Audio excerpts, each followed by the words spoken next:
Hello students, question number 17 from JEE Main 2021, 26 February, shift 2. The question is, a 10 inches long pencil AB with midpoint C and a small eraser P are placed on the horizontal top of a table such that PC is equal to √5 inches and angle PCB अगर tan inverse 2 है, the acute angle through which the pencil must be rotated about C so that the perpendicular distance between eraser and pencil becomes exactly 1 inch.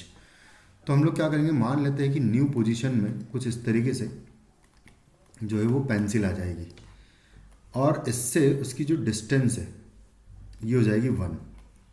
ऐसा कुछ मान लेते हैं कि perpendicular distance हो जाएगी उस सिचुएशन में 1.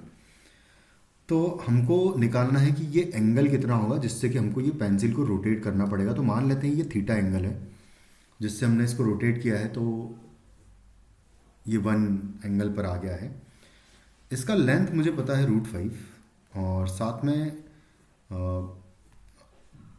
हम यहाँ पर दो चीज़ें कर सकते हैं कि इसका स्लोप पता है, इस लाइन का CP लाइन का स्लोप पता है मुझे. अगर मैं इसको हॉरिजॉन्टल लाइन मान लेता हूँ, एक्स एक्सिस मान लेता हूँ, यहाँ पर मैं वाई एक्सिस ड्रॉ कर देता हूँ. अगर कुछ ऐसी सिचुएशन बना लेते हैं कि ये अगर मेरा वाई एक्सिस है और ये अगर एक्स एक्सिस है, तो उसके अकॉर्डिंग जो CP लाइन है उसकी इक्वेशन अगर मैं लिखना चाहता हूँ तो y इज इक्वल टू, क्योंकि उसका जो एंगल है tan इनवर्स 2 है, तो यानी कि ये हो जाएगा y is equal to 2x.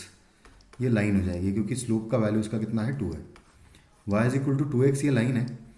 वैसे इसकी लाइन की इक्वेशन की ज़रूरत नहीं थी हमें, लेकिन इस पॉइंट की ज़रूरत है. इस पॉइंट को अगर निकालना है मुझे, तो पॉइंट को निकालने के लिए हमको √5 डिस्टेंस तक यहाँ जाना है. यानी कि इस पॉइंट के कोऑर्डिनेट्स अगर मैं x, 2x मान लेता हूँ, तो इसका मतलब x² प्लस, क्योंकि डिस्टेंस उसकी ओरिजिन से √5 है, तो इसका मतलब कि x² plus 4x² is equal to 5 रहा होगा √5 का स्क्वायर. तो यानी कि यहाँ से x² आ जाएगा 1, यानी कि x आ जाएगा 1. x आ गया 1, तो ये पॉइंट बेसिकली हो जाएगा हमारे पास P पॉइंट 1, 2, क्योंकि एग्जैक्टली यही पॉइंट आएगा. अब ये 1.1, 2 आ गया.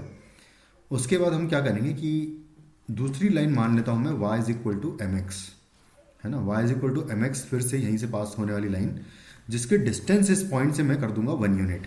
यानी कि mx minus y is equal to 0 का डिस्टेंस निकालूंगा मैं ओरिजिन से, सॉरी इस लाइन से डिस्टेंस इस पॉइंट का निकालूंगा. तो यहाँ से ये आ जाएगा m-2 divided by √1 plus m² का मॉड्यूलस, और ये इक्वल टू कर दूंगा मैं 1 के. तो यहाँ से हम निकाल लेंगे, इसको स्क्वायरिंग करूँगा तो आएगा m² minus 4m plus 2 is equal to, यहाँ से आ जाएगा 1 प्लस m², ये आ जाएगा.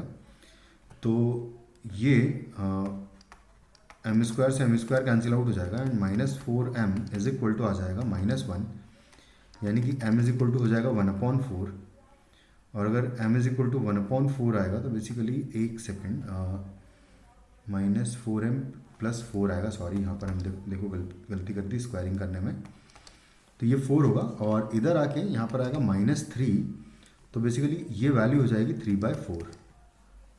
और m इज इक्वल टू अगर 3/4 आ रहा है, इसका मतलब कि tan theta is equal to 3/4 है, क्योंकि जो स्लोप है बेसिकली यही तो tan थीटा होता है. तो tan theta is equal to 3/4, तो थीटा इज इक्वल टू हो जाएगा tan इनवर्स ऑफ 3/4, जो कि हमारा फाइनली आंसर हो जाएगा. इतने एंगल से हमें इसको रोटेट करना पड़ेगा. Option 1 is the correct answer. Thank you.